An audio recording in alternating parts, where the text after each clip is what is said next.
क्या आपने कभी सोचा है अंग्रेजी में स्वाभाविक रूप से लोगों को कैसे नमस्कार करने के लिए? It's okay. Today I will teach you 10 ways to speak hello like native English speaker.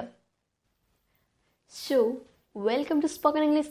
I'm Saraswati and today we are going to learn 10 secrets of hello in English. Are you ready? Well then, let's get started.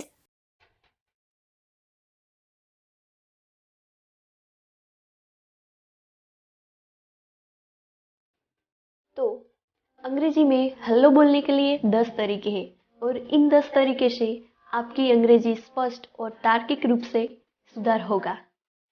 Number 1. The first way to say hello in English. Hi. Hi. Hi. तो यहाँ hello बोलने का सबसे आम तरीका है. तो यह एक्सप्रेशंस हर रोज और सबसे अधिक इस्तेमाल किया जा सकता है. Next, number 2. The second way, how to say hello in English. Good morning, good evening and good afternoon. तो यहाँ हेलो कहने का सबसे आसान और ऑफिशियल तरीका है.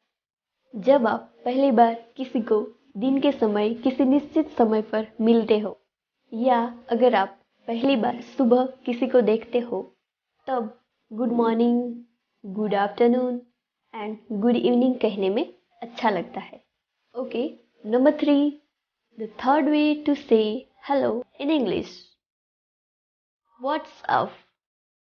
व्हाट्सअप. व्हाट्सअप. व्हाट्सअप यानी यह ग्रीटिंग प्रश्न की तरह दिखता है लेकिन एक्चुअल में इसका जवाब देने की जरूरत नहीं है. तो इस तरह से हेलो कहने का सबसे इनफॉर्मल और कूल तरीका है यानी कि सबसे आसान तरीका है. Number 4. The fourth way to say hello in English. Hey. Hey. Hey.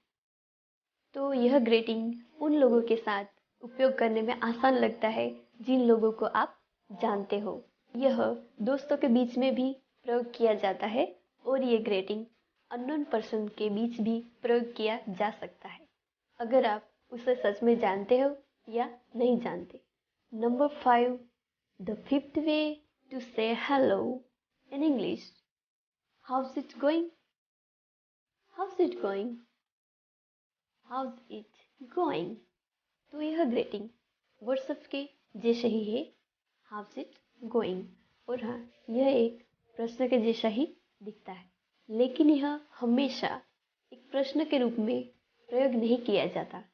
तो इसका प्रयोग तब किया जाता है जब आप रास्ते में किसी अनजान व्यक्ति को मिलते हो तब आप पूछ सकते हो या कह सकते हो हाउस इट गोइंग यानी कि hello. Number 6. The six way to say hello in English. Yo. What's good. Yo. What's good. Yo. What's good. Okay, तो यह ग्रीटिंग्स हिप हॉप की वजह से 18th और 19th के दशक में शुरू हुआ है लेकिन आज भी इसका इस्तेमाल किया जाता है. तो इस तरह से यह ग्रीटिंग करने का बहुत ही अच्छा तरीका है. Number 7. The seventh way to say hello in English. Well hello. क्या? Well hello. Well hello. तो ये ग्रीटिंग का उपयोग तब होता है जब आप किसी को देखकर हैरान हो जाते हो और इस ग्रीटिंग को तब भी प्रयोग किया जाता है जब आप किसी को लंबे समय से नहीं मिलते या नहीं देखते. तो इस ग्रीटिंग से ऐसा लग रहा है कि आप किसी व्यक्ति को देखने के लिए बहुत ही एक्साइट है. Number 8. The eight way to say hello in English. Long time no see. Long time no see. Long time no see. तो यह ग्रीटिंग करने के लिए एक आसान और कैजुअल तरीका है. जब आप लंबे समय तक आप किसी को नहीं देखते हो तब इस ग्रीटिंग का उपयोग होता है. और हाँ, यह स्पेशली तब उपयोग किया जाता है जब आप उस व्यक्ति को अचानक से मिलते हो। Number 9, the ninth way to say hello in English, look who it is. Look who it is. तो इस ग्रीटिंग का प्रयोग तब किया जाता है जब आप किसी को लंबे समय तक नहीं देखते, और ऐसे ही जब आप इस ग्रीटिंग का उपयोग करते हैं तब आप एक्साइट होते हैं उन्हें देखने के लिए। एंड या finally number 10, the 10th way to say hello in English, it's a pleasure to meet you. It's a pleasure to meet you. It's a pleasure to meet you. तो यह ग्रीटिंग एक फॉर्मल तरीका है, और हाँ, यह पहली बार किसी को ग्रीट करने का सबसे आसान और प्रोफेशनल तरीका है। So today you learn how to say hello in English. So friends, now try to use at least one new word to say hello today. You can do it and you can speak English. So friends, that's amazing na?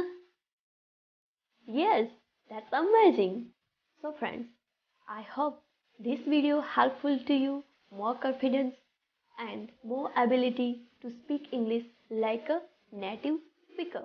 And yes, remember to like it, share it and subscribe to my channel. Till then, bye bye, see you, have an amazing day.